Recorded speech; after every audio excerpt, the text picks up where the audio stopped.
ကဲရမ်းသိကျင်နေကြတဲ့เนาะဒီသမောရွက်နဲ့သပင်ဖြူတွေကိုရက်30အတွင်းမှာပြန်နေစေတဲ့နည်းလေးကိုလာပြပြမယ်အခုကတော့သမောရွက်ကလေးကိုရေစင်ဆေးပြီးဖြစ်ပါတယ်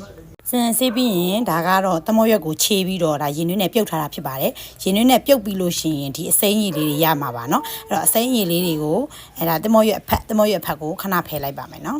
ခဏဖယ်လိုက်ပြီးတော့ဒီမှာအစိမ်းရည်လေးတွေကြံပါပဲเนาะအစိမ်းရည်တွေကြံမယ်ဒါကိုကိုကခေါင်းမလျှော်ခင်လောက်အောင်မှာဆိုတော့ဒီအဖက်တွေကိုစကားနဲ့စစ်ထုတ်လိုက်ပါစစ်မထုတ်လဲရတယ်เนาะဒါခေါင်းမလျှော်ခင်သုံးရလားဆိုတော့ပြီးလို့ရှိရင်ဒီထဲကိုဒီမဲ့ကြည့်ဘာထည့်ရသေးလဲဆိုရင်ပြောပြမယ်ဒါသမောရွက်ပြုတ်ရည်ဖြစ်ပါတယ်ဘာမှထည့်မထားဘူးเนาะသမောရွက်ကိုမီးပူနဲ့အောက်မှာပြုတ်ထားတာပေါ့เนาะအဲ့ထဲမှာဒါအေးသွားပြီเนาะအေးသွားပြီပြီးလို့ရှိရင်အဲ့ထဲကိုဒီမဲ့ကြည့်တမယာသည်ညှစ်ထည့်လိုက်ပါเนาะတမယာကြီးညှစ်ထည့်လိုက်ပါရှင်ဒါကဆန်းသားဖြူကိုရက်30အတွင်းမှာ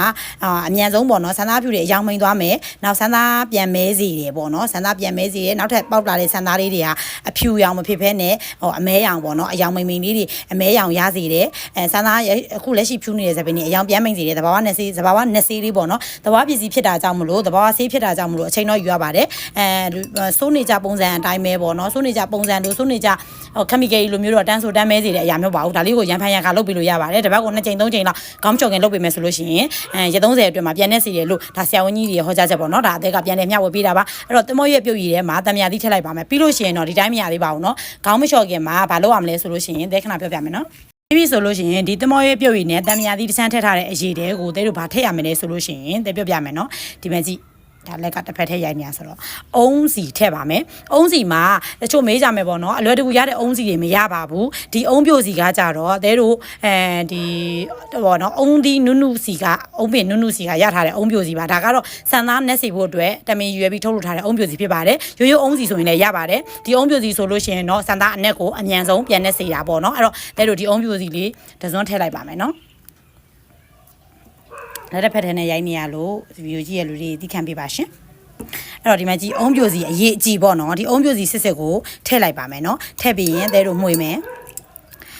မှွေပြီးပြီဆိုလို့ရှိရင်တော့ဒါလေးကိုမီးပူသေးတယ်ဆိုရင်တော့အေးအောင်လုပ်ပေါ့နော်မပူတော့ဘူးဆိုလို့ရှိရင်တော့ဒီဒီသမောရွက်ပြုတ်ရည်ရဲ့တမယာသီးတစ်ချမ်းထည့်ထားတယ်ပြီးရင်အုံးပြိုစီပေါ့နော်ဒီချက်မှာထည့်ထားတယ်အဲ့ဒါလေးကိုအသေးတို့ဒီစံသားသပင်ဖြူတတ်တဲ့စံသားအရင်နဲ့ဥယျာဉ်ပြားတွေကိုတုံလိမ့်ပေးမယ်ဆိုလို့ရှိရင်တော့ဒါသမောရွက်ပြုတ်ရည်ပေါ့နော်ဒါသမောရွက်ပြုတ်ရည်ပါတုံလိမ့်ပေးမယ်ဆိုလို့ရှိရင်တော့တမယာသီးလည်းထည့်ရပါတယ်နော်တုံလိမ့်ပေးမယ်ဆိုလို့ရှိရင်အသေးတို့ရက်30ပေါ့နော်ရက်30အတွင်းမှာစိတ်ရှိလေးနဲ့သာလုပ်ပေးပါစံသားအဖြူတွေကိုအယောင်ပြန်မှိန်သွားစေပြီးတော့စံသားအနက်ကလေးတွေပြန်ဖြစ်လာစေပါတယ်ခမီကယ်ဆေးသုံးစရာမလိုတော့ပေါ့နော်ဒါလေးတွေကတော့ဒီအရွက်ပြုတ်ရည်လေးကိုဒီခေါင်းကိုတုပ်လိမ့်ပေးလဲရပါတယ်เนาะပြီးရင်တော့ခေါင်းပြန်လျှော်ချလိုက်ပါရှင်ဒါလေးကတော့နီးလေးပါကျေးဇူးအများကြီးတင်ပါတယ်ရှင်